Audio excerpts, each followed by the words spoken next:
ಮಕ್ಕಳಿಲ್ಲದ ದಂಪತಿಗಳಿಗೆ ಸಂತಸದ ಸುದ್ದಿ. ಮಕ್ಕಳು ಪಡೆಯಲು ಆಸ್ಪತ್ರೆ ಹುಡುಕುತ್ತಿದ್ದೀರಾ? ಹಾಗಾದರೆ ರಾಯಚೂರಿನಲ್ಲಿ ಅದಿತಿ ಹಾಸ್ಪಿಟಲ್ ಮತ್ತು IVF ಸೆಂಟರ್ಗೆ ಮಕ್ಕಳನ್ನ ಪಡೆಯಲು ಇಂದೇ ಭೇಟಿ ಕೊಡಿ. ನಮಸ್ಕಾರ, ಮೆಗಾ ವಾರ್ತೆಗಳಿಗೆ ಸ್ವಾಗತ. ಮುಖ್ಯಾಂಶಗಳು. ತೆಲಂಗಾಣಕ್ಕೆ ಭತ್ತ ಸಾಗಾಣಿಕೆ ನಿರ್ಬಂಧ ವಿರೋಧಿಸಿ ರೈತ ಸಂಘದಿಂದ ರಸ್ತೆ ತಡೆ, ಕ್ರಮಕ್ಕೆ ಅಧಿಕಾರಿಗಳ ಭರವಸೆ. ತೆಲಂಗಾಣಕ್ಕೆ ಕೃಷಿ ಉತ್ಪನ್ನ ಸಾಗಣೆ ನಿರ್ಬಂಧ ತೆರವಿಗೆ ಶೀಘ್ರ ಕ್ರಮ, ರಾಜೇಶ್ವರಿ. ರಾಯಚೂರು ಕೃಷಿ ವಿಶ್ವವಿದ್ಯಾಲಯದಲ್ಲಿ ಮಾದಕ ವ್ಯಸನದ ದುಷ್ಪರಿಣಾಮದ ಕುರಿತು ಅರಿವು ಕಾರ್ಯಕ್ರಮ. ಯುವಕರು ಕ್ಷಣಿಕ ಸುಖಕ್ಕೆ ಬದುಕು ಕಳೆದುಕೊಳ್ಳುತ್ತಿರುವುದು ಕಳವಳಕಾರಿ, doctor Manohar Pattar. BCM hostel ಬಾಡಿಗೆ ನೀಡಲು ಲಂಚ, BCM ಕಲ್ಯಾಣ ಅಧಿಕಾರಿ ಸಂಘಬಸಪ್ಪ ಲೋಕಾಯುಕ್ತರ ಬಲೆಗೆ. 21ರಂದು AJ ಅಕಾಡೆಮಿಯಿಂದ ಅಂತರಶಾಲಾ ವಿಜ್ಞಾನ ಮೇಳ, ಅಬ್ದುಲ್ ಹಸೀಂ. ಬಿಸಿಯೂಟ ನೌಕರರ ವಿವಿಧ ಬೇಡಿಕೆಗಳಿಗೆ ಆಗ್ರಹಿಸಿ ಬಿಸಿಯೂಟ ನೌಕರರ ಪ್ರತಿಭಟನೆ. 22ರಂದು ಶ್ರೇಯಸ್ ಜೋಶಿ ತಂಡದಿಂದ ನೃತ್ಯ ಸಮರ್ಪಣೆ, ರಮೇಶ್ ಜೋಶಿ. ಸಂಸತ್ನಲ್ಲಿ ಡಾಕ್ಟರ್ ಅಂಬೇಡ್ಕರ್ ಕುರಿತು ಅವಹೇಳನಕಾರಿ ಹೇಳಿಕೆ, ಅಮಿತ್ ಶಾ ವಜಾಗೊಳಿಸಲು ಆಗ್ರಹಿಸಿ ಪ್ರತಿಭಟನೆ. ರಿಮ್ಸ್ ಶ್ರದ್ಧಾಂಜಲಿ ವಾಹನಕ್ಕೂ ಹಣ ವಸೂಲಿ, ಕ್ರಮಕ್ಕೆ ಆಗ್ರಹಿಸಿ ಮನವಿ. ಹೀರೋ ಕಿಡ್ಸ್ ರಾಯಲ್ ಕನಕ್ರೋಡ್ ಶಾಲೆ ವಾರ್ಷಿಕೋತ್ಸವ, ಮಕ್ಕಳಲ್ಲಿ ಶ್ರೇಷ್ಠ ಜ್ಞಾನ ಬೆಳೆಸುವುದು ಅಗತ್ಯ, ಸ್ಮಿತಕ್ಕ. ಈಗ ವಾರ್ತೆಗಳ ವಿವರ. ತೆಲಂಗಾಣ ರಾಜ್ಯಕ್ಕೆ ರಾಯಚೂರು ಜಿಲ್ಲೆಯಿಂದ ಭತ್ತ ಸಾಗಾಣಿಕೆಗೆ ನಿರ್ಬಂಧ ವಿರೋಧಿಸಿ ಕರ್ನಾಟಕ ರಾಜ್ಯ ರೈತರ ಸಂಘದ ನೇತೃತ್ವದಲ್ಲಿ ಶಕ್ತಿನಗರ ಬಳಿಯ ಕೃಷ್ಣ ಬ್ರಿಡ್ಜ್ ಬಳಿ ರೈತರು ರಸ್ತೆ ತಡೆ ನಡೆಸಿದರು. ಬೆಳಿಗ್ಗೆ ಹೈದರಾಬಾದ್ ರಾಯಚೂರು ಮಾರ್ಗದ ಮಧ್ಯೆ ಕುಳಿತು ಪ್ರತಿಭಟನೆ ನಡೆಸಿದ ರೈತರು ಸರ್ಕಾರಗಳ ವಿರುದ್ಧ ಆಕ್ರೋಶ ವ್ಯಕ್ತಪಡಿಸಿದರು. ಕೆಲ ಕಾಲ ರಸ್ತೆ ತಡೆ ನಡೆಸಿದರಿಂದ ವಾಹನ ಸವಾರರು ಪರದಾಡುವ ಸ್ಥಿತಿ ನಿರ್ಮಾಣವಾಗಿತ್ತು. ರಾಯಚೂರು ಮತ್ತು ಯಾದಗಿರಿ ಜಿಲ್ಲೆಗಳಿಂದ ಭತ್ತದ ವ್ಯಾಪಾರಿಗಳು ತೆಲಂಗಾಣ ರಾಜ್ಯಕ್ಕೆ ಹೋಗುವಾಗ ಶಕ್ತಿನಗರದ ತೆಲಂಗಾಣ ಗಡಿ ಭಾಗದ ಚೆಕ್ಪೋಸ್ಟ್ ನಲ್ಲಿ ಮತ್ತು ಯಾದಗಿರಿ ಜಿಲ್ಲೆಯ ಜಲಾಲ್ಪುರ ಚೆಕ್ಪೋಸ್ಟ್ ನಲ್ಲಿ ಭತ್ತದ ಲಾರಿಗಳನ್ನು ತಡೆದು ನಿಲ್ಲಿಸುತ್ತಿದ್ದಾರೆ. 2 ದಿನಗಳ ಹಿಂದೆ ಸುಮಾರು 5-6 ಭತ್ತದ ಲಾರಿಗಳನ್ನು ನಿಲ್ಲಿಸಿ ಕೃಷ್ಣ ಪೊಲೀಸ್ ಠಾಣೆಯಲ್ಲಿ ನಿಲ್ಲಿಸಿದ್ದು, ಇದರಿಂದ ರೈತರಿಗೆ ತೊಂದರೆಯಾಗಿದೆ. ದಿನವೂ ತೆಲಂಗಾಣದಿಂದ ರಾಯಚೂರು ಮಾರುಕಟ್ಟೆಗೆ 30ರಿಂದ 40 ಸಾವಿರ ಚೀಲದ ಭತ್ತ ಯಾವುದೇ ನಿರ್ಬಂಧವಿಲ್ಲದೆ ಬರುತ್ತಿದೆ. ಇದರಿಂದ ಸ್ಥಳೀಯ ಮಾರುಕಟ್ಟೆಯಲ್ಲಿ ಭತ್ತದ ದರ ಕಡಿಮೆಯಾಗಿ ರೈತರಿಗೆ ತೊಂದರೆಯಾಗಿದೆ. ತೆಲಂಗಾಣಕ್ಕೆ ಭತ್ತ ಸಾಗಿಸಲು ನಿರ್ಬಂಧ ತೆರವುಗೊಳಿಸಬೇಕು, ವಿಳಂಬವಾದಲ್ಲಿ ಹೋರಾಟ ತೀವ್ರಗೊಳಿಸಬೇಕಾಗುತ್ತದೆ ಎಂದು ಎಚ್ಚರಿಸಿ ಮನವಿಯನ್ನು ಜಿಲ್ಲಾಧಿಕಾರಿಗಳಿಗೆ ಸಲ್ಲಿಸಲಾಯಿತು.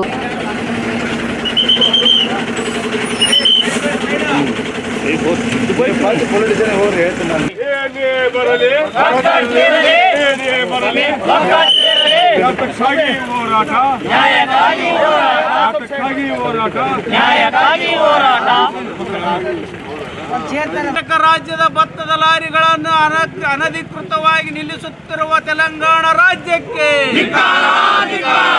ಕರ್ನಾಟಕದ ಭತ್ತದ ಲಾರಿಗಳನ್ನು ಅನಧಿಕೃತವಾಗಿ ನಿಲ್ಲಿಸುತ್ತಿರುವ ಆಂಧ್ರ ಸರ್ಕಾರಕ್ಕೆ,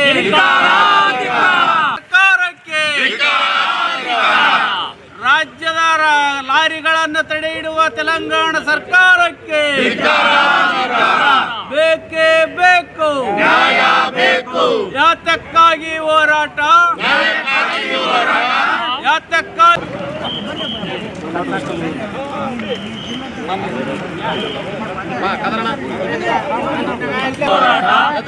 ಹೋರಾಟ.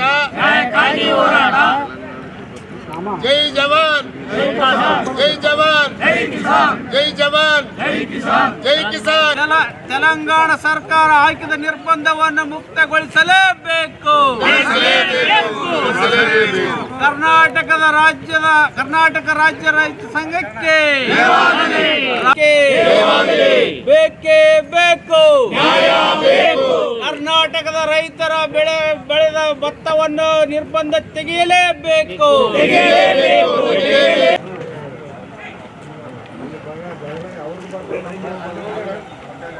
ಕರ್ನಾಟಕ ರಾಜ್ಯ ರೈತ ಸಂಘ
ನಾವು ಅದನ್ನ ನೋಡಿ ತಗೋಬೇಕಂತ.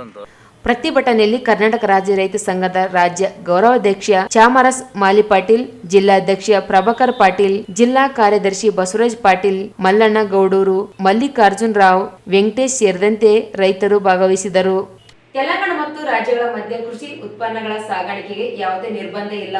ಕೂಡಲೇ ಪ್ರಾರಂಭಿಸಲು ಕೃಷಿ ಉತ್ಪನ್ನ ಮಾರುಕಟ್ಟೆ ಹಿರಿಯ ಅಧಿಕಾರಿಗಳ ಗಮನಕ್ಕೆ ತಂದಿದ್ದು, ತೆಲಂಗಾಣದ ಅಧಿಕಾರಿಗಳೊಂದಿಗೆ ಸಮಾಲೋಚಿಸಿ ಸಾಗಾಣಿಕೆಗೆ ವ್ಯವಸ್ಥೆ ಮಾಡುವುದಾಗಿ ಹೆಚ್ಚುವರಿ ನಿರ್ದೇಶಕ ರಾಜೇಶ್ವರಿ ಭರವಸೆ ನೀಡಿದರು.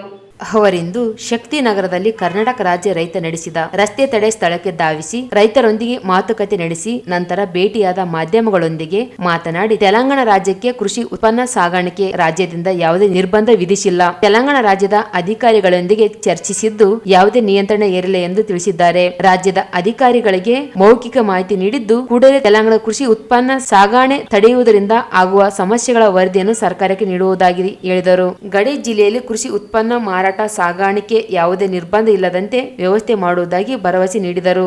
ಯಾವುದೇ ನಿರ್ಬಂಧ ಹಾಕಬಾರ್ದು ಇದೆಯಾ. ಇವಾಗ ನಾನು ಈಗ ತಕ್ಷಣ ನಾನು ತೆಲಂಗಾಣ ಅಡಿಷನಲ್ ಡೈರೆಕ್ಟರ್ ಹತ್ರ ಮಾತಾಡಿದೆ. ಅವ್ರು ಏನೂ ಮಾಡಿಲ್ಲ ಅಂದಿದ್ದಾರೆ. ಫುಡ್ ಆ್ಯಂಡ್ ಸಿವಿಲ್ ಸಪ್ಲೈಸಲ್ಲಿಂದ ಏನೋ ಆದೇಶ ಇರಬೇಕು ಅಂದಿದ್ದಾರೆ.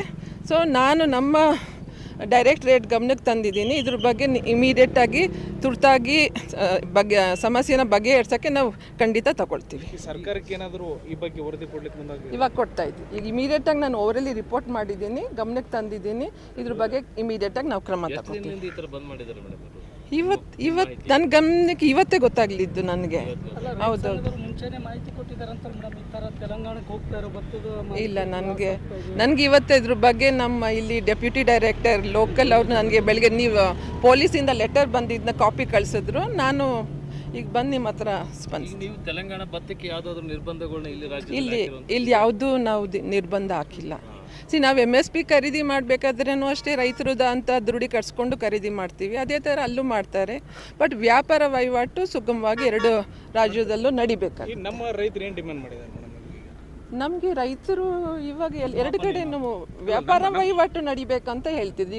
ಈಗ ಮಾತಾಡಿದಾಗ ಈಗೇನು ಭತ್ತ ಇಲ್ಲಿರುತ್ತೆ, ಒಳ್ಳೆ ಸಣ್ಣ ಹಳೆ ಭತ್ತನ ನಾವು ತೆಲಂಗಾಣಕ್ಕೆ ಕಳಿಸ್ತೀವಿ, ಅದಕ್ಕೆ ನಿರ್ಬಂಧ ಇರಬಾರ್ದು ಅಂತ ಹೇಳಿದ್ದಾರೆ. ಅದು ನಾನು ಕ್ಷಣಿಕ ಸುಖಕ್ಕಾಗಿ ಮಧ್ಯೆ ಮಾದಕ ವಸ್ತುಗಳ ಸೇವನೆಗೆ ಯುವಕರು ಗುರಿಯಾಗುತ್ತಿರುವುದು ದೇಶದ ಪ್ರಗತಿಗೆ ಮಾರಕವಾಗಿದೆ ಎಂದು ಮಾನಸಿಕ ತಜ್ಞ ಡಾಕ್ಟರ್ ಮನೋಹರ್ ಪತ್ತಾರ್ ಹೇಳಿದರು. ಅವರಿಂದು ಕೃಷಿ ವಿಜ್ಞಾನ ವಿಶ್ವವಿದ್ಯಾಲಯದಲ್ಲಿ ಆಯೋಜಿಸಲಾಗಿದ್ದ ಮಾದಕ ದ್ರವ್ಯಗಳ ದುಷ್ಪರಿಣಾಮಗಳ ಕುರಿತು ಜಾಗೃತಿ ಕಾರ್ಯಕ್ರಮದಲ್ಲಿ ವಿಶೇಷ ಉಪನ್ಯಾಸ ನೀಡಿದರು. ದೇಶದಲ್ಲಿ 756 ಲಕ್ಷ ಜನರು ಮಾದಕ ವ್ಯಸನಿಗಳಾಗುತ್ತಿದ್ದಾರೆ.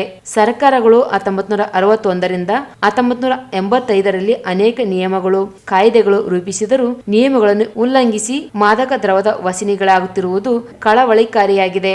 ಜನರ ಆರೋಗ್ಯ ರಕ್ಷಣೆಗೆ ಪ್ರತಿಯೊಬ್ಬರ ಮೇಲೂ ಜವಾಬ್ದಾರಿ ಇದೆ. ಅನಾರೋಗ್ಯದಿಂದ ಜೀವ ಕಳೆದುಕೊಳ್ಳುವ ಜೊತೆಗೆ ಸಮಾಜದ ಆರೋಗ್ಯ ಹದಗೆಡಲು ಕಾರಣವಾಗುತ್ತಿದೆ. ಯುವಕರು ದೇಶದ ಶಕ್ತಿ ಎಂದು ಹೇಳುವಾಗ ಐಷಾರಾಮಿ ಜೀವನದ ಹೆಸರಿನಲ್ಲಿ ಮಾದಕ ವ್ಯಸನಿಗಳಾಗಿ ಜೀವ ಕಳೆದುಕೊಳ್ಳುವ ಸ್ಥಿತಿ ನಿರ್ಮಾಣವಾಗುತ್ತಿರುವ ಆತಂಕಕಾರಿಯಾಗಿದೆ. 25ರಿಂದ 30 ಯುವಕರು ವ್ಯಸನಿಗಳಾಗಿ ಸಮಾಜಕ್ಕೆ ಕಂಟಕವಾಗುವಂತಾಗಿದೆ. ಯುವಕರು ಆಕರ್ಷಣೆಗೆ ಒಳಗಾಗದೆ ಆರೋಗ್ಯವನ್ನು ರಕ್ಷಿಸಿಕೊಳ್ಳುವ ನಿಟ್ಟಿನಲ್ಲಿ ಪ್ರತಿಯೊಬ್ಬರು ಯೋಚಿಸಬೇಕಿದೆ ಎಂದರು. ಮದ್ಯ ಮಾದಕ ವಸ್ತುಗಳ ವ್ಯಸನದಿಂದಾಗಿ ಯುವಕರು, ವಿದ್ಯಾರ್ಥಿಗಳು ಯಾವ ರೀತಿಯಾಗಿ ಅದು ಅವ್ರ ಮೇಲೆ ಪರಿಣಾಮ ಬೀರ್ತದೆ, ಅದರಿಂದಾಗಿ ಆ ಯುವ ಜನತೆ ಯಾವ ರೀತಿ ಒಂದು ಕೆಟ್ಟ ದಾರಿಯಲ್ಲಿ ಹೋಗ್ತಾ ಇದ್ದಾರೆ, ಅದು ಒಂದು ದೇಶದ ಪ್ರಗತಿಗೆ ಯಾವ ರೀತಿಯಾಗಿ ಮಾರಕ ಆಗ್ತಾ ಇದೆ ಅಂತ ನಾವು ಯೋಚನೆ ಮಾಡಿದ್ದೆ. ಆದರೆ ಇವತ್ತು ನಾವು ನೀವೆಲ್ಲರೂ ಸೇರಿಕೊಂಡಾಗ, ಈ ವಿಚಾರಗಳನ್ನು ನಾವು ನೀವೆಲ್ಲರೂ ಚರ್ಚಿಸಿದಾಗ ಅದರಲ್ಲಿ ಸಿಗ್ತಕ್ಕಂತಹ ಕೆಲವು ಅಂಶಗಳ ಮೂಲಕ ನಾವು ಆ ಒಂದು ಮದ್ಯ ಮಾದಕ ವಸ್ತುಗಳಿಂದ ದೂರ ಇದ್ದು ನಮ್ಮ ಕೈಲಾದಷ್ಟು ನಮ್ಮ ದೇಶವನ್ನು ಪ್ರಗತಿಯತ್ತ ಮುಂದುವರಿಸಲಿಕ್ಕೆ ಸಹಾಯ ಮಾಡಲಿಕ್ಕೆ ನಾವೆಲ್ಲರೂ ಕೈ ಜೋಡಿಸೋಣ ಅಂತಕ್ಕಂಥ ಮನೋಭಾವನೆ ಮೂಡ್ತದೆ ಅಂತಕ್ಕಂಥದ್ರಲ್ಲಿ ಎರಡು ಮಾತು. ಆ ಪ್ರಕಾರ ನಾವು ಒಂದು ಸ್ಟ್ಯಾಟಿಸ್ಟಿಕ್ಸ್ ಹೇಳೋದಾದ್ರೆ ಇಡೀ ನಮ್ಮ ದೇಶದಲ್ಲಿ 756 ಲಕ್ಷ ಜನರು ಮಾದಕ ವಸ್ತುಗಳಿಗೆ. ಅಬಕಾರಿ ಉಪ ಆಯುಕ್ತ ಮಹೇಂದ್ರ ಮಾತನಾಡಿ, ಯುವಕರು ಜೀವನ ಶೈಲಿ ಆಕರ್ಷಣೆಗೆ ಒಳಗಾಗಿ ಮಾದಕ ವ್ಯಸನಿಗಳಾಗುತ್ತಿರುವುದು ಆತಂಕಕಾರಿಯಾಗಿದೆ. ತಮ್ಮ ಜೀವನ ಕಳೆದುಕೊಳ್ಳುವುದರೊಂದಿಗೆ ಸಮಾಜ ಕುಟುಂಬಕ್ಕೂ ಹೊರೆಯಾಗುವ ಸ್ಥಿತಿ ನಿರ್ಮಾಣವಾಗುತ್ತಿದೆ. ಅಲ್ಲದೆ ಅಪರಾಧ ಪ್ರಕರಣಗಳು ಹೆಚ್ಚಲು ಕಾರಣವಾಗುತ್ತಿದೆ. ಮಾದಕ ವ್ಯಸನದ ದುಷ್ಪರಿಣಾಮದ ಕುರಿತು ಜಾಗೃತಿ ಮೂಡಿಸಿದ ಯುವಕರು ದುಶ್ಚಟಗಳಿಗೆ ಬಲಿಯಾಗುತ್ತಿರುವುದು ಮುಂದುವರೆದಿದೆ. ಪ್ರತಿಯೊಬ್ಬರು ಜವಾಬ್ದಾರಿಯಿಂದ ಜೀವನ ನಡೆಸುವ ಮೂಲಕ ಮಾದರಿಯಾಗಬೇಕೆಂದರು. ನಾವು ಆಲ್ರೆಡಿ 150 ಕೋಟಿ ಜನಸಂಖ್ಯೆಯನ್ನು ದಾಟಿದ್ದೀವಿ. ಅದರರ್ಥ ಪ್ರತಿ ವರ್ಷ ನಾವು ಹೆಚ್ಚು ಕಡಿಮೆ ಒಂದು 50 ಲಕ್ಷದಷ್ಟು ಜನ ಮಾದಕ ವಸ್ತುಗಳಿಗೆ ಬಲಿಯಾಗ್ತಾ ಇದ್ದಾರೆ. ಅದು ಯುವ ಜನತೆ. ಅದು ಬಹಳ ಚಿಂತಾಜನಕವಾದಂಥ ವಿಷಯ. ಮತ್ತು ನೀವು ಇವತ್ತು ಸೇರಿರುವ ವಯೋಮಾನದ ವಿದ್ಯಾರ್ಥಿಗಳನ್ನು ನೋಡಿ ನನಗೆ ಖುಷಿ ಆಯಿತು. ಒಂದು ಸರ್ವೆ ಪ್ರಕಾರ ರಸ್ತೆ ಮೇಲೆ ಬಹಳಷ್ಟು ಆಕ್ಸಿಡೆಂಟ್ಗಳಾಗೋದು 18ರಿಂದ 23 ವರ್ಷದ ಹುಡುಗರು ವೆಹಿಕಲ್ಗಳು ನಡೆಸಿದಾಗ. ಅವ್ರಿಗೊಂದು ಕುತೂಹಲ, ಒಂದು ಥ್ರಿಲ್, ಡ್ರೈವಿಂಗ್ ಥ್ರಿಲ್ ತಗೊಳ್ಬೇಕಂತಾರೆ, ಜೀವನದ ಥ್ರಿಲ್ ತಗೊಳ್ಬೇಕಂತಾರೆ, ಜೀವನವನ್ನು ಎಂಜಾಯ್ ಮಾಡ್ಬೇಕಂತಾರೆ. ಆ ಒಂದು ಭರದಲ್ಲಿ ತಮ್ಮ ಪ್ರಜ್ಞೆಯನ್ನು ಕಳ್ಕೊಂಡು ರ್ಯಾಶ್ ಡ್ರೈವ್ಗಳು ಮಾಡ್ತಾರೆ. ಟೂ ವೀಲರ್ಗಳನ್ನು ಓಡಿಸ್ತಕ್ಕಂಥ ರೀತಿ ನೋಡಿದ್ರೆ ಪಕ್ಕದಲ್ಲಿ ನಿಂತಂಥ ನಮಗೆ ಭಯ ಆಗೋ ರೀತಿಯಲ್ಲಿ ರ್ಯಾಶ್ ಡ್ರೈವ್ಗಳು ಮಾಡ್ತಾರೆ, ಆಕ್ಸಿಡೆಂಟ್ಗೆ ಈಡಾಗ್ತಾರೆ. ಇವತ್ತು ಆಕ್ಸಿಡೆಂಟ್ಗಳಾಗ್ತಾ ಇರೋದು 18ರಿಂದ 23 ವರ್ಷ ವಯೋಮಾನ ಯುವಕರಿಂದಲೇ. ಅದ್ರ ಜೊತೆಗೇನೆ ಈ ಮಾದಕ ವಸ್ತುಗಳಿಗೆ ಬಲಿಯಾಗ್ತಕ್ಕಂಥ ಒಂದು ವಯಸ್ಸು ಅಂತಂದ್ರೆ 18ರಿಂದ 23 ಅಥವಾ 25 ಒಳಗೆ. ಈ ಸಂದರ್ಭದಲ್ಲಿ ಅಬಕಾರಿ ಇನ್ಸ್ಪೆಕ್ಟರ್ ಹನುಮಂತ ಗುತ್ತಿದಾರ್, ಕೃಷಿ ತಾಂತ್ರಿಕ ಮಹಾವಿದ್ಯಾಲಯದ ಡೀನ್ ಡಾಕ್ಟರ್ MS ಐನ್ಗೌಡರ್, ಕೃಷಿ ಡೀನ್ ಡಾಕ್ಟರ್ ನಾರಾಯಣ್ ರಾವ್ ಇದ್ದರು. ಜಿಲ್ಲಾ ಮಾನಸಿಕ ಆರೋಗ್ಯ ಕಾರ್ಯಕರ್ತೆ ದೀಪ ಪ್ರಾರ್ಥಿಸಿದರು. ಕಾರ್ಯಕ್ರಮವನ್ನು ದೈಹಿಕ ಶಿಕ್ಷಣದ ಅಧಿಕಾರಿ ಡಾಕ್ಟರ್ ರಾಜಣ್ಣ ನಿರೂಪಿಸಿದರು. ಕೃಷಿ ತಾಂತ್ರಿಕ ಕಾಲೇಜಿನ ವಿದ್ಯಾರ್ಥಿಗಳು, ಪ್ರಾಧ್ಯಾಪಕರು ಭಾಗವಹಿಸಿದ್ದರು. ಮಾನ್ವಿ ಪಟ್ಟಣದ BCM ಬಾಲಕಿಯರ ಹಾಸ್ಟೆಲ್ಗೆ ಬಾಡಿಗೆ ಪಡೆದಿದ್ದ ಇಲಾಖೆಯಿಂದ 7 ತಿಂಗಳ ಬಾಡಿಗೆ ಪಾವತಿಸಲು 15,000 ರೂಪಾಯಿ ಲಂಚ ಪಡೆಯುತ್ತಿದ್ದ BCM ಕಲ್ಯಾಣ ಅಧಿಕಾರಿ ಸಂಗ್ ಬಸಪ್ಪ ಲೋಕಾಯುಕ್ತರ ಬಲೆಗೆ ಬಿದ್ದಿದ್ದಾರೆ. ಮಾನವಿ ಪಟ್ಟಣ ಹಾಸ್ಟೆಲ್ ಬಾಡಿಗೆ ಆರ್ ತಿಪ್ಪಣ್ಣ ಶೆಟ್ಟಿ ಎಂಬುವವರು BCM ಇಲಾಖೆ ಬಾಡಿಗೆ ನೀಡಿದರು. ಬಾಡಿಗೆ ಹಣ 11 ತಿಂಗಳು ಪಾವತಿಸುವುದು ಬಾಕಿ ಇದ್ದು ಸರ್ಕಾರದಿಂದ 7 ತಿಂಗಳ ಬಾಡಿಗೆ ಬಿಡುಗಡೆಯಾಗಿದ್ದು ಪಾವತಿಸಲು %50 ಹಣ ನೀಡುವಂತೆ ಕಟ್ಟಡ ಮಾಲೀಕರಿಗೆ ತಾಕೀತು ಮಾಡಿದರು. ಕೊನೆಗೆ 15,000 ರೂಪಾಯಿ ಹಣ ಕೊಟ್ಟರೆ ಬಾಡಿಗೆ ಹಣ ನೀಡುವುದಾಗಿ ಒಪ್ಪಿಕೊಂಡಿದ್ದು ಹಣ ನೀಡುವಾಗ ಲೋಕಾಯುಕ್ತ SP MN ಶಶಿಧರ್ ನೇತೃತ್ವದಲ್ಲಿ ದಾಳಿ ನಡೆಸಿ ಅಧಿಕಾರಿಯನ್ನು ಬಂಧಿಸಿ ವಿಚಾರಣೆ ನಡೆಸಿದ್ದಾರೆ. DSS ಮುಖಂಡ ಹನುಮಂತಪ್ಪ ಬಲಟಿಗಿ ಮಾತನಾಡಿ, BCM ಬಾಲಕಿಯರ ವಸತಿ ನಿಲಯ ಬಾಡಿಗೆ ಹಣ ನೀಡಲು 43,000 ಹಣ ಬೇಡಿಕೆ ಇಟ್ಟಿದ್ದರು. 15,000 ರೂಪಾಯಿ ಪಡೆಯುತ್ತಿರುವಾಗ ಸಂಗ್ ಬಸಪ್ಪ ಲೋಕಾಯುಕ್ತರ ಬಲೆಗೆ ಬಿದ್ದಿದ್ದಾರೆ ಎಂದು ತಿಳಿಸಿದ್ದಾರೆ. ಬಾಡಿಗೆ ಕಟ್ಟಡದಲ್ಲಿ ನಡೆಯುತ್ತಿರುವ ಹಾಸ್ಟೆಲ್ ಕಟ್ಟಡಗಳ ಮಾಲೀಕರಿಂದ ಹಣ ಪಡೆದು ಹಣ ಪಾವತಿಸುತ್ತಿದ್ದರು ಎಂದು ಹೇಳಲಾಗಿದೆ.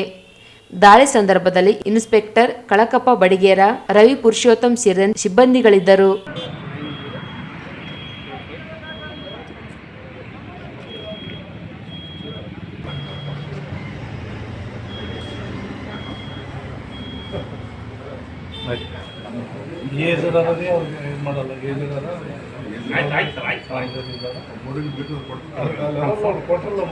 ಅವರೇ ಬರ್ತಾರೆ.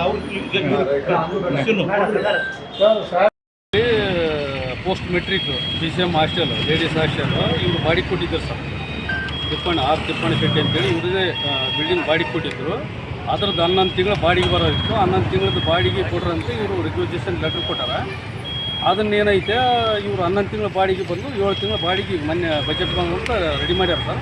7 ತಿಂಗಳ ಬಾಡಿಗೆ ಮಾಡ್ತೀವಿ, ನೀವು ಏನೈತೆ 15% ಕೊಡ್ರಂದ್ರೆ ಸರ್ ಫಸ್ಟಿಗೆ. ಆಮೇಲೆ ಮಾತಾಡ್ತಾ 10% ಅಂದರು. ಆಮೇಲೆ 10% ಆಗೋದಿಲ್ಲ ಅಂತ ಅಂದಮೇಲೆ ಲಾಸ್ಟಿಗೆ 15,000 ರೂಪಾಯಿ ಬಂದಿದ್ರು ಸರ್.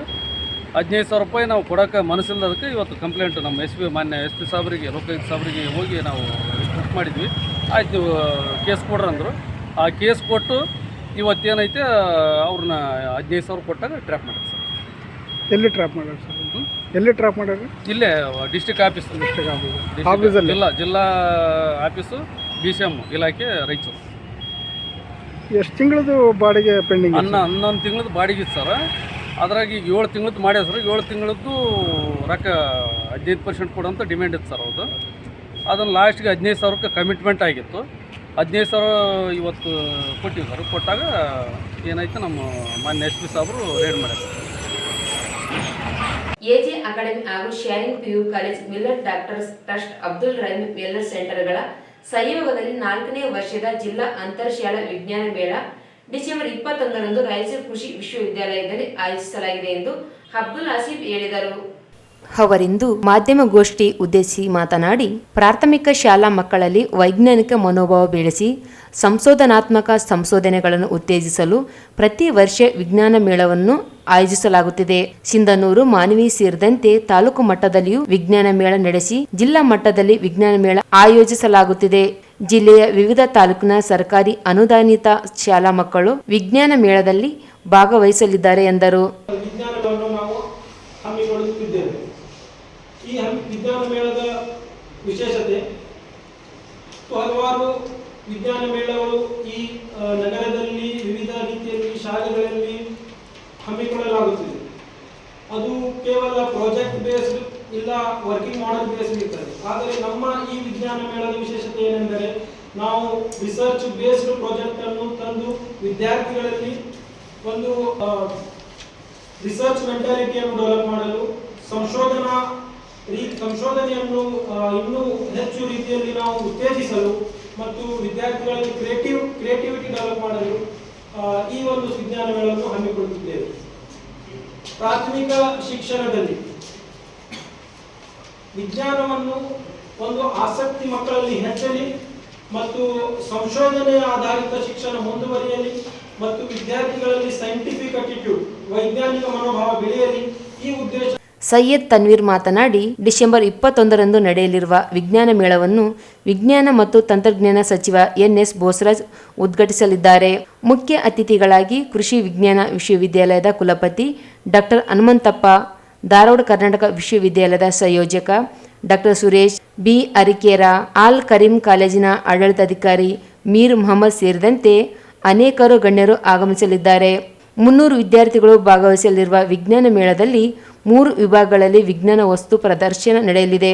ವೈಯಕ್ತಿಕ ಮತ್ತು ಗುಂಪು ವಿಜ್ಞಾನ ವಸ್ತು ಪ್ರದರ್ಶನದಲ್ಲಿ ಅತ್ಯುತ್ತಮ ಪ್ರಾಜೆಕ್ಟ್ಗಳನ್ನು ನಿರ್ಣಾಯಕ ಸಮಿತಿ ಆಯ್ಕೆ ಮಾಡಲಿದೆ. 4 ಮತ್ತು 5ನೇ ತರಗತಿ ವಿದ್ಯಾರ್ಥಿಗಳಿಗೆ ಬೈಂಡಿಂಗ್ ಸೈಂಟಿಸ್ಟ್, 6 ಮತ್ತು 8ನೇ ತರಗತಿ ವಿದ್ಯಾರ್ಥಿಗಳಿಗೆ ಎಮರ್ಜಿಂಗ್ ಸೈಂಟಿಸ್ಟ್ ಮತ್ತು 9 ರಿಂದ 10ನೇ ತರಗತಿ ವಿದ್ಯಾರ್ಥಿಗಳಿಗೆ ಯಂಗ್ ಸೈಂಟಿಸ್ಟ್ ಎಂದು ಬಿರುದು ನೀಡಿ ಟ್ರೋಫಿ, ಪ್ರಮಾಣ ಪತ್ರ ವಿತರಿಸಲಾಗುತ್ತದೆ. ಬೆಳಿಗ್ಗೆ 10 ರಿಂದ 4:15ವರೆಗೆ ಎಲ್ಲ ಶಾಲಾ ಮಕ್ಕಳು ಸಾರ್ವಜನಿಕ ವೀಕ್ಷಣೆಗೆ ಅವಕಾಶ ಇರುತ್ತದೆ. ಸಂಜೆ 5 ಗಂಟೆಗೆ ಸಮಾರೋಪ ಸಮಾರಂಭದಲ್ಲಿ ವಿಜೇತ ಮಕ್ಕಳಿಗೆ ಪ್ರಶಸ್ತಿ, ಬಿರುದು ಪ್ರದಾನ ಮಾಡಲಾಗುತ್ತದೆ. 130 ಪ್ರಾಜೆಕ್ಟ್ಗಳನ್ನು ಈಗಾಗಲೇ ಆಯ್ಕೆ ಮಾಡಲಾಗಿದೆ. ಶಿಕ್ಷಕರಿಗೆ ಈ ಮುಂಚೆಯೇ ತರಬೇತಿ ನೀಡಿ ಭೌತಿಕ, ಜೈವಿಕ, ಪರಿಸರ ಆಧಾರಿತ ಪ್ರಾಜೆಕ್ಟ್ಗಳನ್ನು ಆಯ್ಕೆಗೆ ಅವಕಾಶ ನೀಡಲಾಗಿದೆ ಎಂದರು. ಸಂಶೋಧನೆಯ ಮನೋಭಾವವನ್ನು ಬೆಳೆಸುವಂತಾಗಿದೆ. ಆತ್ಮೀಯರೇ, ಈ ಒಂದು ವಿಜ್ಞಾನ ಮೇಳವು 3 ತಿಂಗಳ ಹಿಂದೆಗಡೆ 17ನೇ ಆಗಸ್ಟ್ 2024ರಂದು ಶಿಕ್ಷಕರ ತರಬೇತಿಯೊಂದಿಗೆ ಈ ಒಂದು ಕಾರ್ಯಕ್ರಮ ಪ್ರಾರಂಭವಾಗಿದೆ. ಅಲ್ಲಿಂದ ಹಿಡಿದು ಶಿಕ್ಷಕರ ಮತ್ತು ವಿದ್ಯಾರ್ಥಿಗಳ ಕಡಿಗ ಪರಿಶ್ರಮದಿಂದ ಕೊನೆಯದಾಗಿ ಇದು ಅಂತಿಮ ಘಟ್ಟಕ್ಕೆ ತಲುಪಿದೆ. ಆತ್ಮೀಯ, ನಮಗೆ ತಿಳಿದಿರುವ ಹಾಗೆ ಭಾರತಕ್ಕೆ ನೋಬೆಲ್ ಪ್ರಶಸ್ತಿ ಸಿಕ್ಕಿರುವುದು 1930ರಲ್ಲಿ. ಅದು C.V. ರಾಮನ್ಗೆ. ಅಂದರೆ ಭಾರತ ಮೂಲದ ಏಕೈಕ ವಿಜ್ಞಾನಿ C.V. ರಾಮನ್. ಕಳೆದ 94 ವರ್ಷ ಕಳೆದರೂ ಕೂಡ ಇನ್ನೂವರೆಗೆ ನಮ್ಮ ಭಾರತಕ್ಕೆ ಇನ್ನೊಂದು ನೋಬೆಲ್ ಪ್ರಶಸ್ತಿ ಸಿಕ್ಕಿಲ್ಲ. ಸೊ ಇದರ ಬಗ್ಗೆ ಒಮ್ಮೆ ವೆಂಕಟರಾಮನ್ ಕೇಳಲಾಯಿತು. ನಮ್ಮ ಭಾರತಕ್ಕೆ ನೋಬೆಲ್ ಪುರಸ್ಕೃತರಾಗಿರುವಂತಹ ವೆಂಕಟರಾಮನ್ ಕೇಳಲಾಯಿತು, ನಮ್ಮ ಭಾರತಕ್ಕೆ ನೋಬೆಲ್ ಪ್ರಶಸ್ತಿ ಸಿಗಬೇಕಾದ್ರೆ ಭಾರತ ಏನು ಮಾಡಬೇಕು ಅಂತ ಹೇಳಿ. ಈ ಸಂದರ್ಭದಲ್ಲಿ ಅಬ್ದುಲ್ ಜಾವೀದ್ ಸಾಬ್, ಅಬ್ದುಲ್ ಮತೀನ್, ಹಾದಿಲ್, ಡಾಕ್ಟರ್ ಬಂದಿ ನವಾಜ್ ಉಪಸ್ಥಿತರಿದ್ದರು. ಈಗ ಜಾಹೀರಾತುಗಳು.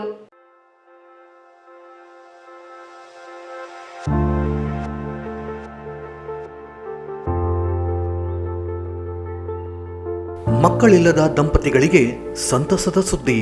ಮಕ್ಕಳು ಪಡೆಯಲು ಆಸ್ಪತ್ರೆ ಹುಡುಕುತ್ತಿದ್ದೀರಾ? ಹಾಗಾದರೆ ರಾಯಚೂರಿನಲ್ಲಿ ಅದಿತಿ ಹಾಸ್ಪಿಟಲ್ ಮತ್ತು IVF ಸೆಂಟರ್ಗೆ ಮಕ್ಕಳನ್ನು ಪಡೆಯಲು ಇಂದೇ ಭೇಟಿ ಕೊಡಿ.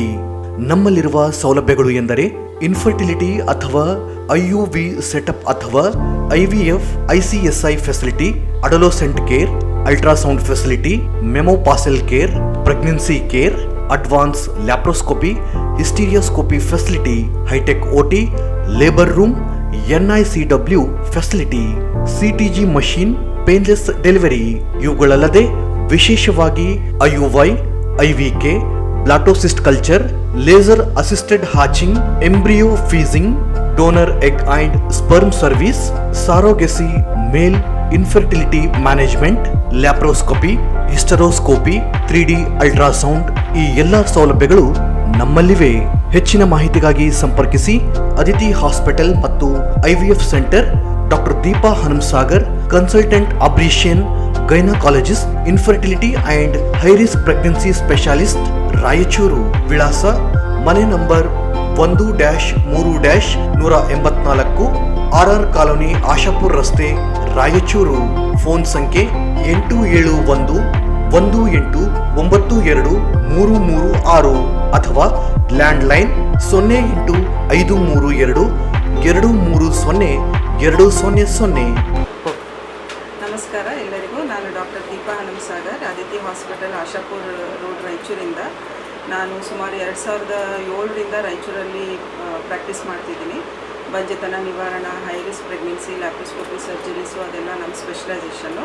ನಮ್ಮ ಹಾಸ್ಪಿಟ್ಲಲ್ಲಿ ಸಾವಿರಾರು ಜನಕ್ಕೆ 20 ವರ್ಷ, 18 ವರ್ಷ, 15 ವರ್ಷದಿಂದ ಮಕ್ಕಳಾಗದೇ ಇರೋರೆಲ್ಲರೂ ಬಂದು ಟ್ರೀಟ್ಮೆಂಟ್ ತೊಗೊಂಡು, ಕೆಲವೊಬ್ಬರು ನ್ಯಾಚುರಲ್ ಆಗಿ, ಕೆಲವೊಬ್ಬರು IVF ಹೆಲ್ಪ್ ತೊಗೊಂಡು ಕನ್ಸೀವ್ ಆಗಿದ್ದಾರೆ. ನಿಮ್ಗೆ ಯಾರಿಗಾದರೂ ಆ ಥರ ಏನಾದರೂ ಪ್ರಾಬ್ಲಮ್ ಇದ್ದರೆ ಕೆಳಗೆ ಕೊಟ್ಟ ನಂಬರ್ಗೆ ಕಾಂಟ್ಯಾಕ್ಟ್ ಮಾಡಿ. ನಾವು 24/7 ಸರ್ವಿಸ್ ಇರುತ್ತೆ. ನೀವು ಯಾರಾದರೂ ಬಂದು ನಮ್ಮನ್ನು ಕಾಂಟ್ಯಾಕ್ಟ್ ಮಾಡಿ ಈ ಸರ್ವಿಸ್ ತೊಗೋಬೋದು. ಧನ್ಯವಾದಗಳು. ಜಾಹೀರಾತಿನ ನಂತರ ಪುನಃ ಮೆಗಾ ವಾರ್ತೆಗಳಿಗೆ ಸ್ವಾಗತ. ಬಿಸಿಯೂಟ ನೌಕರರ ವೇತನ ಹೆಚ್ಚಳ ಸೇರಿದಂತೆ ವಿವಿಧ ಬೇಡಿಕೆ ಈಡೇರಿಕೆಗೆ ಒತ್ತಾಯಿಸಿ ಕರ್ನಾಟಕ ರಾಜ್ಯ ಅಕ್ಷರ ದಾಸೋಹ ನೌಕರರ ಸಂಘ CITU ನೇತೃತ್ವದಲ್ಲಿ ನಗರದ ಟಿಪ್ಪು ಸುಲ್ತಾನ್ ಉದ್ಯಾನವನದಲ್ಲಿ ಪ್ರತಿಭಟನೆ ನಡೆಸಿದರು. 2014ರಿಂದ ಕೇಂದ್ರ ಸರ್ಕಾರ ಯಾವುದೇ ಗೌರವಧನ ಹೆಚ್ಚಳ ಮಾಡಿಲ್ಲ. ಕೇಂದ್ರ ಸರ್ಕಾರವು 2026,000 ರೂಪಾಯಿವರೆಗೆ ಗೌರವಧನ ಹೆಚ್ಚಿಸಬೇಕು. ಹೆಚ್ಚಿಸುವ ತನಕ ಕೇರಳ, ಪಾಂಡಿಚೇರಿ, ತಮಿಳುನಾಡು ಮತ್ತು ಹರಿಯಾಣ ರಾಜ್ಯಗಳಲ್ಲಿರುವಂತೆ 7,000ದಿಂದ 12,000 ವೇತನ ಕೊಡಬೇಕು. ಹಣಕಾಸು ಇಲಾಖೆ ಒಪ್ಪಿಕೊಂಡಿರುವ ನಿವೃತ್ತಿಯಾದವರಿಗೆ ಇಂಡಿಗಂಟು ಕೂಡಲೇ ಜಾರಿಯಾಗಬೇಕು. ಶಾದಿಲ್ದಾರು ಜಂಟಿ ಖಾತೆ ಜವಾಬ್ದಾರಿಯನ್ನು ಮುಖ್ಯ ಅಡುಗೆ ನೌಕರರಿಂದ SDMCಗೆ ವರ್ಗಾವಣೆ ಮಾಡಿರುವ ಕ್ರಮ ವಾಪಸ್ಸಾಗಬೇಕು. ಶಾದಿಲ್ದಾರು ಖಾತೆ ಮೊದಲಿನಂತೆ ಬದಲಾಯಿಸಬೇಕೆಂದು ಒತ್ತಾಯಿಸಿದರು. ಅಡುಗೆ ಕೇಂದ್ರಗಳು ಸುಸರ್ಜಿತವಾಗಿ ಇಲ್ಲದ ಕಡೆ ಉತ್ತಮ ಅಡುಗೆ ಕೇಂದ್ರಗಳನ್ನು ನಿರ್ಮಿಸಬೇಕು ಹಾಗೂ ಕ್ರಿಮಿಕೀಟಗಳು ಬಾರದ ರೀತಿಯಲ್ಲಿ ಅಡುಗೆ ಕೇಂದ್ರಗಳ ಸುತ್ತಮುತ್ತ ಸೂಕ್ತ ವಾತಾವರಣ ಸೃಷ್ಟಿಸಬೇಕು. ಉತ್ತರ ಪ್ರದೇಶ ಮತ್ತು ಪಂಜಾಬ್ ರಾಜ್ಯದ ಮಾನ್ಯ ಹೈಕೋರ್ಟ್ ತೀರ್ಮಾನಿಸಿದಂತೆ ವರ್ಷದ 12 ತಿಂಗಳು ಕೆಲಸ ಮತ್ತು ಕನಿಷ್ಠ ಕೂಲಿ ಜಾರಿ ಮಾಡಬೇಕು. MDM ಯೋಜನೆಗೆ ಪ್ರತ್ಯೇಕ ನಿರ್ದೇಶನಾಲಯ ಮಾಡಬೇಕು. ಕ್ಲಸ್ಟರ್ ಸಭೆಗಳನ್ನು ಕಡ್ಡಾಯವಾಗಿ ಪ್ರತಿ ಜಿಲ್ಲೆಯಲ್ಲಿ ಮಾಡಬೇಕಿದೆ. ಕೆಲಸದ ಅವಧಿಯನ್ನು ಬದಲಾಯಿಸಬೇಕು. 4 ಗಂಟೆಯಿಂದ 6 ಗಂಟೆಗೆ ಅಕ್ಷರ ದಾಸೋಹ ಕೈಪಿಡಿಯಲ್ಲಿ ಬದಲಾಯಿಸಬೇಕೆಂದು ಮನವಿ ಮಾಡಿದರು. ಅಕ್ಷರ ದಾಸೋಹ ಯೋಜನೆಯನ್ನು ಸಂಪೂರ್ಣವಾಗಿ ಶಿಕ್ಷಣ ಇಲಾಖೆದಡಿಯಲ್ಲೇ ನಡೆಸಬೇಕು. ಕೆಲಸದ ಸ್ಥಳದಲ್ಲಿ ಮರಣ ಹೊಂದಿದರೆ 25 ಲಕ್ಷ ರೂಪಾಯಿಗಳ ಪರಿಹಾರ ಕೊಡಬೇಕು. ಮಾರ್ಚ್ 31, 2024ಕ್ಕೆ ಬಿಸಿಯೂಟ ನೌಕರರನ್ನು ಬಿಡುಗಡೆಗೊಳಿಸಲು ಹೊರಡಿಸಿರುವ ಸುತ್ತೋಲೆಯನ್ನು ಬದಲಾಯಿಸಿ ಏಪ್ರಿಲ್ 10, 2024ಕ್ಕೆ ಮರು ಆದೇಶ ನೀಡಬೇಕು. 2023ರಲ್ಲಿ ಘೋಷಣೆ ಮಾಡಿದ 6,000 ಗೌರವಧನ ಹೆಚ್ಚಿಸಬೇಕು. ಹಾಜರಾತಿ ಆಧಾರದಲ್ಲಿ ಕೆಲಸದಿಂದ ತೆಗೆಯುವ ಕ್ರಮ ನಿಲ್ಲಿಸಬೇಕು. ಬಿಸಿಯೂಟ ಯೋಜನೆಯನ್ನು ಕಾಯಂ ಮಾಡಬೇಕು. ಕಾಯಂ ಮಾಡುವ ತನಕ 45 ಮತ್ತು 46ನೇ ಭಾರತೀಯ ಕಾರ್ಮಿಕ ಸಮ್ಮೇಳನದ ಶಿಫಾರಸ್ಸಿನಂತೆ ಇವರನ್ನು ಕಾರ್ಮಿಕರೆಂದು ಗುರುತಿಸಬೇಕೆಂದು ವಿವರಿಸಿದರು. ಬಿಸಿಯೂಟ ಯೋಜನೆಯನ್ನು ಯಾವುದೇ ಖಾಸಗಿ ಸಂಸ್ಥೆಗಳಿಗೆ ಯಾವುದೇ ಸ್ವರೂಪದ ಜವಾಬ್ದಾರಿ ಕೊಡಬಾರದು. ಶಾಲೆಗಳಲ್ಲಿ ಗ್ರೂಪ್ ಡಿ ನೌಕರರು ಇಲ್ಲದಿರುವುದರಿಂದ ಈ ನೌಕರರಿಂದಲೇ ಶಾಲಾ ಸ್ವಚ್ಛತೆ, ಕೈತೋಟ ನಿರ್ವಹಣೆ, ಶಾಲಾ ಸಮಯದ ಗಂಟೆ ಬಾರಿಸುವುದು ಇನ್ನಿತರ ಕೆಲಸ ನೀಡಿ ಈ ನೌಕರರಿಗೆ ಶಾಲಾ ಸಿಬ್ಬಂದಿಗಳೆಂದು ನೇಮಿಸಿ ನೇಮಕಾತಿ ಆದೇಶ ನೀಡಬೇಕು. ಬೇಸಿಗೆ ಮತ್ತು ದಸರಾ ರಜೆಗಳ ವೇತನವನ್ನು ಕಡ್ಡಾಯವಾಗಿ ನೀಡಬೇಕು. ಶಾಲಾ ಅವಧಿ ನಂತರ ನರೇಗಾ ಯೋಜನೆಯಡಿ ಶಾಲಾ ಕೈತೋಟದ ಕೆಲಸ ಇವರಿಗೆ ನೀಡಿ ಈ ಯೋಜನೆಯಿಂದ ವೇತನ ನೀಡಬೇಕು. ಅಪಘಾತದಲ್ಲಿ ಮರಣ ಹೊಂದಿದ ಅಡಿಗೆ ಸಿಬ್ಬಂದಿಗಳ ಕುಟುಂಬದವರಿಗೆ ಕೆಲಸ ನೀಡಬೇಕು. ನಿವೃತ್ತಿ ಹೊಂದಿದ ಅಡಿಗೆ ಸಿಬ್ಬಂದಿಗಳ ಕುಟುಂಬದವರಿಗೆ ಕೆಲಸ ನೀಡಬೇಕು. ಪ್ರತಿ ಶಾಲೆಯಲ್ಲಿ ಕನಿಷ್ಠ 2 ಜನ ಅಡಿಗೆಯವರು ಇರಲೇಬೇಕು ಎಂದು ಮನವಿ ಮಾಡಿದರು.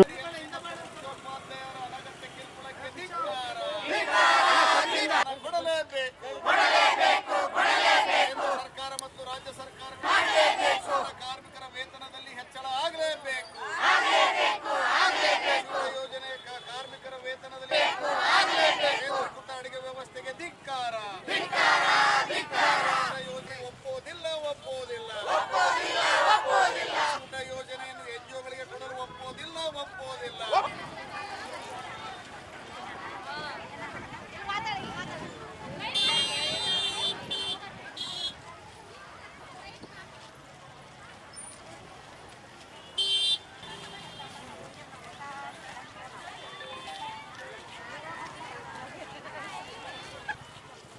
ಇಲ್ಲ ಈಗ ತಗೊಳಕರಿ ನೋಡಿ. ಹಾಂ ಅದೇ ಬಿಸಿ ಊಟ ಅನ್ನೋದ್ರಲ್ಲ ಯಾವಾಗಿದೆ ಸರ್ ಅದು? ಹ್ಞೂ ಹ್ಞೂ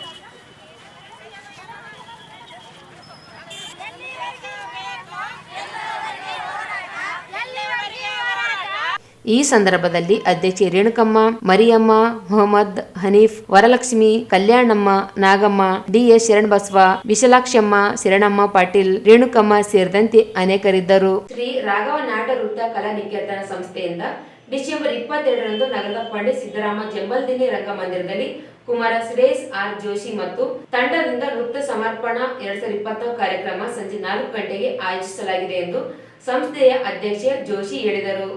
ಅವರೆಂದು ಮಾಧ್ಯಮಗೋಷ್ಠಿ ಉದ್ದೇಶಿಸಿ ಮಾತನಾಡಿ, ಕಾರ್ಯಕ್ರಮದಲ್ಲಿ ವಿಶ್ವರೂಪಿ ಶ್ರೀ ಕೃಷ್ಣ ವಿಶೇಷ ನೃತ್ಯ ರೂಪಕ ಪ್ರದರ್ಶನಗೊಳ್ಳಲಿದೆ. Doctor Vishwanath N Neralukatte, V Manjunath N Puttur ದಾಸ ಸಾಹಿತ್ಯದ ರೂಪಕ ಪ್ರದರ್ಶನವಾಗುತ್ತದೆ. ವಿದ್ವಾನ್ ರಾಜೀವ್ ರಾಜ್ ಗೋಪಾಲನ್ ಇವರ ಹಾಡುಗಾರಿಕೆ ನೃತ್ಯ ಸಂಯೋಜನೆಯನ್ನು ಶ್ರೇಯಸ್ ಆರ್ ಜೋಶಿ ನಿರ್ವಹಿಸಲಿದ್ದಾರೆ. ಕಾರ್ಯಕ್ರಮದಲ್ಲಿ ಮುಖ್ಯ ಅತಿಥಿಗಳಾಗಿ ನಗರಸಭೆ ಹಿರಿಯ ಸದಸ್ಯ ಜಯಣ್ಣ, ರಾಯಚೂರು ರಾಘವೇಂದ್ರ ಸ್ವಾಮಿ ಮಠದ ವ್ಯವಸ್ಥಾಪಕ ದ್ವಾರಕನಾಥ್ ಆಚಾರ್ಯ, ಪ್ರಜಾಪತಿ ಬ್ರಹ್ಮಕುಮಾರಿ ಈಶ್ವರೀಯ ವಿಶ್ವವಿದ್ಯಾಲಯದ ಸೀತಕ್ಕ, HPIL ನಿರ್ದೇಶಕ JK ಕನಕವೀಡು, ಪ್ರಕಾಶ್ ಆಲಂಪಲ್ಲಿ, ವಿದ್ಯಾಭಾರತಿ ಶಿಕ್ಷಣ ಸಂಸ್ಥೆಯ ಸದಸ್ಯ ಮೋಹನ್ ಲಾಲ್ ಅಗರ್ವಾಲ್, ಸುನಿಲ್ ಅಗರ್ವಾಲ್, ಲಕ್ಷ್ಮೀನಾರಾಯಣ್ ಕೂಡ, ಶಾರದಾ ವಿದ್ಯಾನಿಕೇತನ ಅಧ್ಯಕ್ಷೆ DK ಮುರಳೀಧರ ಕುಲಕರ್ಣಿ, ಲಿಂಗಸ್ಕೂರು ಸಂಗಮೇಶ್ವರ ಕಾಲೇಜಿನ ಪ್ರಾಧ್ಯಾಪಕ ಮಂಜುನಾಥ್ ಕಾಮಿನ್, ಬಿಜೆಪಿ ಮಹಿಳಾ ಮೋರ್ಚಾ ಮಾಜಿ ಅಧ್ಯಕ್ಷ ವಿಜಯ ರಾಜೇಶ್ವರಿ ಗೋಪಿಶೆಟ್ಟಿ, ಮೆಡ್ಡಿ ಶೆಟ್ಟಿ ಪ್ರತ್ಯೂಷ್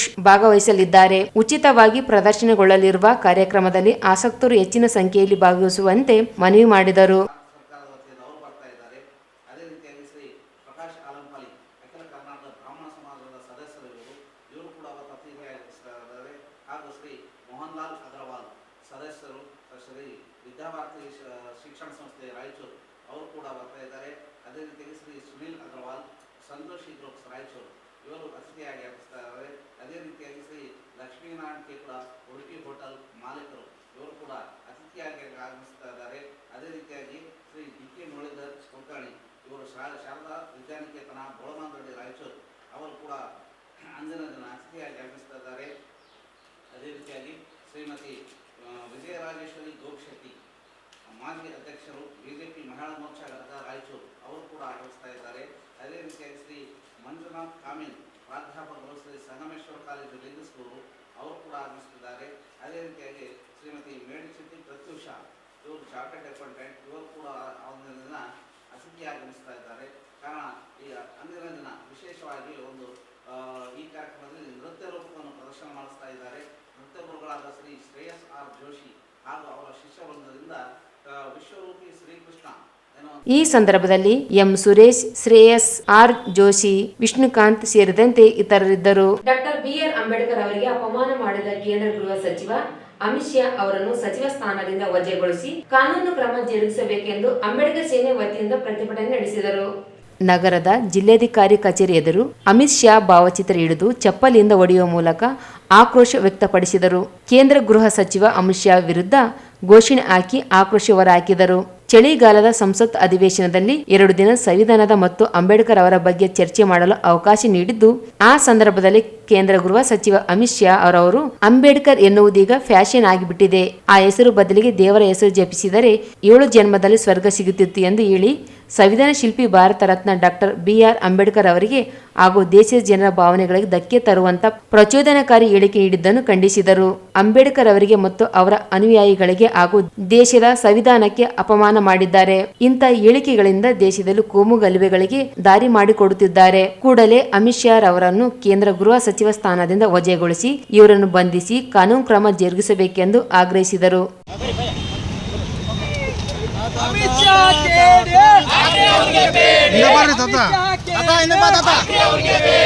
ಅಂಬೇಡ್ಕರ್ ವಿರೋಧಿ ಅಮಿತ್ ಶಾಗೆ ಹೇಳಿ ಧಿಕ್ಕಾರ. ಅಮಿತ್ ಶಾಗೆ ಹೇಳಿ ಧಿಕ್ಕಾರ. ದಲಿತ ವಿರೋಧಿ ಅಮಿತ್ ಶಾಗೆ ಹೇಳಿ ಧಿಕ್ಕಾರ. ಅಂಬೇಡ್ಕರ್ ಅವರನ್ನ ಅವಮಾನ ಮಾಡಿದ ಅಮಿತ್ ಶಾ ಅವರನ್ನು ಸಚಿವ ಸ್ಥಾನದಿಂದ ವಜಾಗೊಳಿಸಲೇಬೇಕು. ಅಂಬೇಡ್ಕರ್ ಅವರಿಗೆ ಅಪಮಾನ ಮಾಡಿದ ಅಮಿತ್ ಶಾ ಅವರನ್ನು ಬಂಧಿಸಲೇಬೇಕು. ಬೇಕೇ ಬೇಕು. ದಲಿತ ವಿರೋಧಿ ಅಮಿತ್ ಶಾಗೆ ಹೇಳಿ ಧಿಕ್ಕಾರ. ವಿರೋಧಿ ಅಮಿತ್ ಶಾಗೆ ಹೇಳಿ ಧಿಕ್ಕಾರ. ಸಂವಿಧಾನದ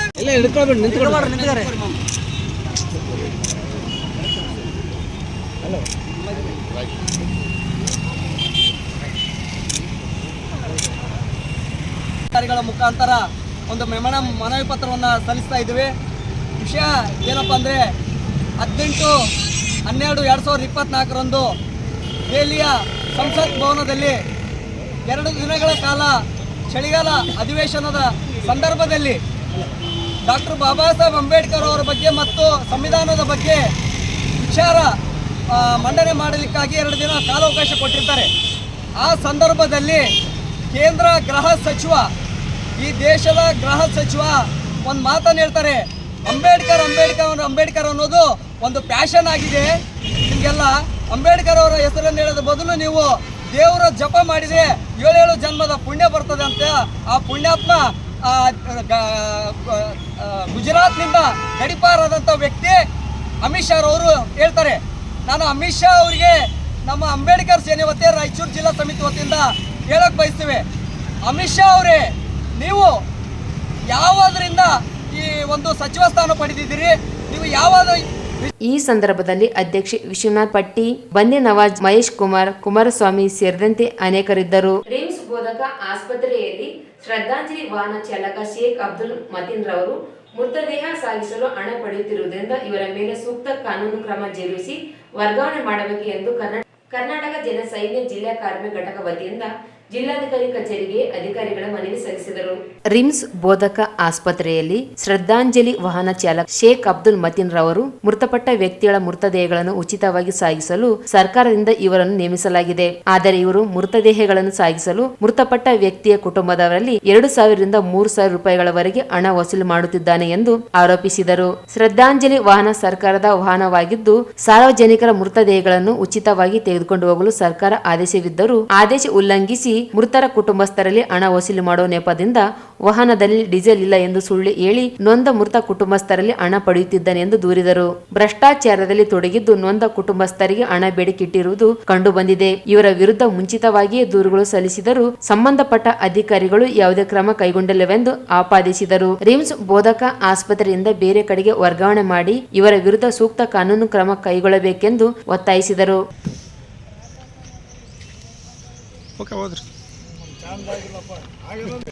ರವರು ಮೃತಪಟ್ಟ ವ್ಯಕ್ತಿಗಳ ಮೃತದೇಹಗಳ ಸಾಗಿಸಲು ಹಣ ಪಡೆಯುತ್ತಿರುವುದರಿಂದ ಅವರ ಮೇಲೆ ಸೂಕ್ತ ಕಾನೂನು ಕ್ರಮ ಜರುಗಿಸುವ ವರ್ಗಾವಣೆ ಮಾಡುವ ಬಗ್ಗೆ ಈ ಮೇಲ್ಕಾಣಿಸಿದ ವಿಷಯಕ್ಕೆ ಸಂಬಂಧಿಸಿದಂತೆ ಕರ್ನಾಟಕ ಜನಸೈನ್ಯ ಜಿಲ್ಲಾ ಕಾರ್ಮಿಕ ಘಟಕ ಈ ಮೂಲಕ ತನ್ನಲ್ಲಿ ವಿನಂತಿಸಿಕೊಳ್ಳುವುದೇನೆಂದರೆ ರಿಮ್ಸ್ ಬೋಧಕ ಆಸ್ಪತ್ರೆಯಲ್ಲಿ ಶ್ರದ್ಧಾಂಜಲಿ ವಾಹನ ಚಾಲಕ ಶೇಖ್ ಅಬ್ದುಲ್ ಮತೀನ್ ರವರು ಮೃತಪಟ್ಟ ವ್ಯಕ್ತಿಗಳ ಮೃತದೇಹಗಳನ್ನು ಉಚಿತವಾಗಿ ಸಾಗಿಸಲು ಸರ್ಕಾರದಿಂದ ಇವರನ್ನು ನೇಮಿಸಲಾಗಿದೆ. ಆದರೆ ಇವರು ಮೃತದೇಹಗಳನ್ನು ಸಾಗಿಸಲು ಮೃತಪಟ್ಟ ವ್ಯಕ್ತಿಯ ಕುಟುಂಬದವರಲ್ಲಿ 2,000 ರಿಂದ 3,000ಗಳವರೆಗೆ ಹಣ ವಸೂಲಿ ಮಾಡುತ್ತಿದ್ದಾನೆ. ಇದು ಸರ್ಕಾರದ ವಾಹನವಾಗಿದ್ದು ಸಾರ್ವಜನಿಕ ಮೃತದೇಹಗಳನ್ನು ಉಚಿತವಾಗಿ ತೆಗೆದುಕೊಂಡು ಹೋಗಲು ಸರ್ಕಾರದ ಆದೇಶವಿದ್ದರೂ ಈ ಆದೇಶವನ್ನು ಉಲ್ಲಂಘನೆ ಮಾಡಿ ಮೃತರ ಕುಟುಂಬಸ್ಥರಲ್ಲಿ ಹಣ ವಸೂಲಿ ಮಾಡುವ ನೆಪದಿಂದ ವಾಹನದಲ್ಲಿ ಡೀಸೆಲ್ ಇಲ್ಲ ಎಂದು ಸುಳ್ಳು ಹೇಳಿ ನೊಂದ ಮೃತ ಕುಟುಂಬಸ್ಥರಲ್ಲಿ ಹಣ ಪಡೆಯುತ್ತಿದ್ದಾನೆ. ಈತನು ಭ್ರಷ್ಟಾಚಾರದಲ್ಲಿ ತೊಡಗಿದ್ದು ಸದರಿ ನೊಂದ ಕುಟುಂಬಸ್ಥರು ದೂರವಾಣಿ ಕರೆ ಮಾಡಿ ಮೃತ ದೇಹ ಸಾಗಿಸಲು ವಾಹನ ಕೇಳಿದಾಗ ಈತನು ಇದಕ್ಕೆ ಹಣ ಬೇಡಿಕೆ ಇಟ್ಟಿರುವುದು ಸದರಿ ಮೊಬೈಲ್ನಲ್ಲಿ ರೆಕಾರ್ಡ್ ಆಗಿರುತ್ತದೆ. ಅಷ್ಟೇ ಅಲ್ಲದೆ ಈತನ ವಿರುದ್ಧ ಮುಂಚಿತವಾಗಿ ಅನೇಕ ದೂರುಗಳು ಸಲ್ಲಿಸಿದ್ದರೂ ಸಂಬಂಧಪಟ್ಟ ಅಧಿಕಾರಿಗಳು ಯಾವುದೇ ಕ್ರಮ. ಈ ಸಂದರ್ಭದಲ್ಲಿ ನರಸಿಂಹಲು, ಎಸ್ ವೆಂಕಟೇಶ್, ಎ ರಮೇಶ್ ವಡವಟ್ಟಿ ಸೇರಿದಂತೆ ಅನೇಕರಿದ್ದರು. ಶಿಕ್ಷಣದೊಂದಿಗೆ ನೈತಿಕತೆ ಶ್ರೇಷ್ಠ ಜ್ಞಾನ ಪಡೆಯುವ ಮೂಲಕ ದ್ವೇಷ, ಅಸೂಯೆ ಬಿಟ್ಟು ಮಕ್ಕಳಲ್ಲಿ ಮಾನವೀಯತೆ ಕಲಿಕೆ ಪಾಲಕರು ಒತ್ತು ನೀಡಬೇಕೆಂದು ಪ್ರಜಾಪತಿ ಬ್ರಹ್ಮಕುಮಾರಿ ಈಶ್ವರೀಯ ವಿಶ್ವವಿದ್ಯಾಲಯದ ಸಂಚಾಲಕಿ ಸ್ಮಿತಕ್ಕ ಹೇಳಿದರು.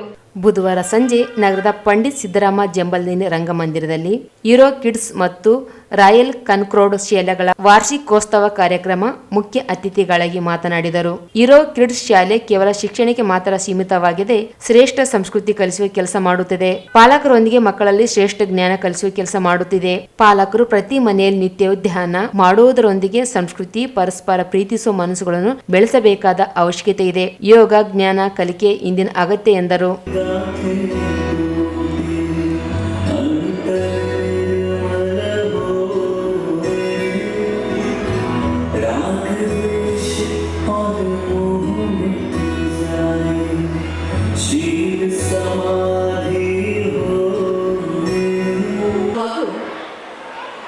ಅತ್ಯುನ್ನತವಾದಂತಹ ಗುಣಗಳ ಧಾರಣೆ, ಮನೋಸ್ಥಿತಿಯ ಅವಶ್ಯಕತೆ ಇದೆ. ಇವತ್ತು ನಾವು ವಿಶ್ವ ಯೋಗ ದಿನವನ್ನು ಆಚರಣೆ ಮಾಡಿ ಪ್ರಾರಂಭ ಮಾಡಿದ್ವಿ. ಇನ್ನು ಡಿಸೆಂಬರ್ 21 ವಿಶ್ವ ಧ್ಯಾನ ದಿನವನ್ನು ಆಚರಣೆ ಮಾಡಬೇಕು ಅಂತ ವಿಶ್ವಸಂಸ್ಥೆಯವರು ಒಪ್ಪಿಗೆ ಕೊಟ್ಟಿದ್ದಾರೆ. ನಾವು ಆಚರಣೆ ಮಾಡಬೇಕು. ಇದು ಏನು ಹೇಳುತ್ತದೆ ಅಂತಂದರೆ ಧ್ಯಾನದ ಅವಶ್ಯಕತೆ. ಹಾಗಾಗಿ ಇಲ್ಲಿರುವಂತಹ ಎಲ್ಲ ತಂದೆ ತಾಯಿಗಳಲ್ಲಿ ನಾನೊಂದು ವಿನಂತಿ, ಮಕ್ಕಳಿಗೆ ಧ್ಯಾನದ ಮಹತ್ವತೆಯನ್ನು ಹೇಳಿಕೊಡಿ, ಧ್ಯಾನವನ್ನು ಕಲಿಸಿಕೊಡಿ. ಹೇಗೆ ಒಂದು ಉನ್ನತ ಶಿಕ್ಷಣಕ್ಕಾಗಿ ನೀವು ಯುರೋ ಕಿಡ್ಸನ್ನು ಅಥವಾ ರಾಯಲ್ ಕಾನ್ಕರೆಂಟ್ ಶಾಲೆಯನ್ನು ಆರಿಸಿಕೊಡಿ. ಏಕೆಂದರೆ ಇಲ್ಲಿ ಒಂದು ಕೌಟುಂಬಿಕ ಮೌಲ್ಯದ ಜೊತೆಗೆ ಶಿಕ್ಷಣವನ್ನು ಹಾಗೂ ಶಿಕ್ಷಣದ ಜೊತೆಗೆ ಇತರೆ ಸಾಂಸ್ಕೃತಿಕ ಕಾರ್ಯಕ್ರಮಗಳು ಸಹಿತ ಇಲ್ಲಿ ಬಹಳ ಚೆನ್ನಾಗಿ ಕಲಿಸ್ಕೊಡ್ತಾರೆ ಅನ್ನೋದು ಸತ್ಯ. ಜೊತೆಗೆ ಮನೆಯಲ್ಲೂ ಸಹಿತ ನಾವು ಶಾಂತಿಯ ವಾತಾವರಣವನ್ನು, ಧ್ಯಾನದ ವಾತಾವರಣವನ್ನು. ಶಾಲೆಯ ಪ್ರಿನ್ಸಿಪಾಲರಾದ ಡಾಕ್ಟರ್ ಸಾರಿಕಾ ಇಟೇಕರ್ ಮಾತನಾಡಿ, ಯುರೋ ಕಿಡ್ಸ್ ಶಾಲೆ ಅನೇಕ ವರ್ಷಗಳಿಂದ ಮಕ್ಕಳಿಗೆ ಗುಣಮಟ್ಟದ ಶಿಕ್ಷಣದೊಂದಿಗೆ ಪಾಲಕರನ್ನು ಗೌರವಿಸಿ ಪ್ರೀತಿಸುವ ಸಂಸ್ಕೃತಿಯನ್ನು ಮಕ್ಕಳಲ್ಲಿ ಬೆಳೆಸುತ್ತಿದೆ. ಬ್ರಹ್ಮಕುಮಾರಿ ಈಶ್ವರೀಯ ವಿಶ್ವವಿದ್ಯಾಲಯ ಸಂಚಾಲಕರಾದ ಸೀತಕ್ಕ ಸಮಾಜಕ್ಕೆ ಮಾದರಿಯಾಗಿ ಪ್ರೇರಣೆ ಆಗಿದ್ದಾರೆ ಎಂದರು. ಸರ್ವಿಸ್ ಟು ರಾಯಚೂರಿಯನ್ಸ್ in particular. Thank you. We have gone through a long journey beginning from 2010, and EuroKids believes in learn while you play, fun way of learning, doing and experiencing. EuroKids, since the time I have joined, we have upgraded the curriculum every 3 years, and next year the syllabus, the curriculum, the concepts, the activities will have a revamp, and we are going to launch upgraded curriculum that will be Eureka. ಈ ಸಂದರ್ಭದಲ್ಲಿ ಅತಿಥಿಗಳಾಗಿ ಶಾರದಕ್ಕ, doctor Vithal ಊದಗಟ್ಟಿ, ಇಟೇಕರ್ ಗ್ರೂಪ್ನ ಎರಿಯಣ್ಣ, ಇಟೇಕರ್ ರೋಹಿತ್, ಇಟೇಕರ್ ಸೇರಿದಂತೆ ಅನೇಕರಿದ್ದರು. ಮಕ್ಕಳಿಂದ ವಿವಿಧ ಸಾಂಸ್ಕೃತಿಕ ಕಾರ್ಯಕ್ರಮಗಳನ್ನು ಆಯೋಜಿಸಲಾಗಿತ್ತು. ಮಕ್ಕಳು ಮತ್ತು ಪಾಲಕರು ಕಾರ್ಯಕ್ರಮದಲ್ಲಿ ಭಾಗಿಯಾದರು. ಕೊನೆಯಲ್ಲಿ ಮತ್ತೊಮ್ಮೆ ಮುಖ್ಯಾಂಶಗಳು. ತೆಲಂಗಾಣಕ್ಕೆ ಭತ್ತ ಸಾಗಾಣಿಕೆ ನಿರ್ಬಂಧ ವಿರೋಧಿಸಿ ರೈತ ಸಂಘದಿಂದ ರಸ್ತೆ ತಡೆ, ಕ್ರಮಕ್ಕೆ ಅಧಿಕಾರಿಗಳ ಭರವಸೆ. ತೆಲಂಗಾಣಕ್ಕೆ ಕೃಷಿ ಉತ್ಪನ್ನ ಸಾಗಣೆ ನಿರ್ಬಂಧ ತೆರವಿಗೆ ಶೀಘ್ರ ಕ್ರಮ, ರಾಜೇಶ್ವರಿ. ರಾಯಚೂರು ಕೃಷಿ ವಿಶ್ವವಿದ್ಯಾಲಯದಲ್ಲಿ ಮಾದಕ ವ್ಯಸನದ ದುಷ್ಪರಿಣಾಮದ ಕುರಿತು ಅರಿವು ಕಾರ್ಯಕ್ರಮ. ಯುವಕರು ಕ್ಷಣಿಕ ಸುಖಕ್ಕೆ ಬದುಕು ಕಳೆದುಕೊಳ್ಳುತ್ತಿರುವುದು ಕಳವಳಕಾರಿ, doctor Manohar Pattar. BCM hostel ಬಾಡಿಗೆ ನೀಡಲು ಲಂಚ, ಬಿಸಿಎಂ ಕಲ್ಯಾಣ ಅಧಿಕಾರಿ ಸಂಗಬಸಪ್ಪ ಲೋಕಾಯುಕ್ತರ ಬಲೆಗೆ. 21ರಂದು ಎಜೆ ಅಕಾಡೆಮಿಯಿಂದ ಅಂತರ್ ಶಾಲಾ ವಿಜ್ಞಾನ ಮೇಳ, ಅಬ್ದುಲ್ ಹಸೀಂ. ಬಿಸಿಯೂಟ ನೌಕರರ ವಿವಿಧ ಬೇಡಿಕೆಗಳಿಗೆ ಆಗ್ರಹಿಸಿ ಬಿಸಿಯೂಟ ನೌಕರರ ಪ್ರತಿಭಟನೆ. 22ರಂದು ಶ್ರೇಯಸ್ ಜೋಶಿ ತಂಡದಿಂದ ನೃತ್ಯ ಸಮರ್ಪಣೆ, ರಮೇಶ್ ಜೋಶಿ. ಸಂಸತ್ನಲ್ಲಿ ಡಾಕ್ಟರ್ ಅಂಬೇಡ್ಕರ್ ಕುರಿತು ಅವಹೇಳನಕಾರಿ ಹೇಳಿಕೆ, ಅಮಿತ್ ಶಾ ವಜಾಗೊಳಿಸಲು ಆಗ್ರಹಿಸಿ ಪ್ರತಿಭಟನೆ. ರಿಮ್ಸ್ ಶ್ರದ್ಧಾಂಜಲಿ ವಾಹನಕ್ಕೂ ಹಣ ವಸೂಲಿ ಕ್ರಮಕ್ಕೆ ಆಗ್ರಹಿಸಿ ಮನವಿ. ಹೀರೋ ಕಿಡ್ಸ್ ರಾಯಲ್ ಕನ್ಕ್ರೋಡ್ ಶಾಲೆ ವಾರ್ಷಿಕೋತ್ಸವ, ಮಕ್ಕಳಲ್ಲಿ ಶ್ರೇಷ್ಠ ಜ್ಞಾನ ಬೆಳೆಸುವುದು ಅಗತ್ಯ, ಸ್ಮಿತಕ್ಕ. ಇಲ್ಲಿಗೆ ಮೆಗಾ ವಾರ್ತೆಗಳು ಮುಕ್ತಾಯವಾದವು. ಮುಂದಿನ ಮೆಗಾ ವಾರ್ತೆಗಳೊಂದಿಗೆ ಪುನಃ ಭೇಟಿಯಾಗೋಣ. ವಂದನೆಗಳು.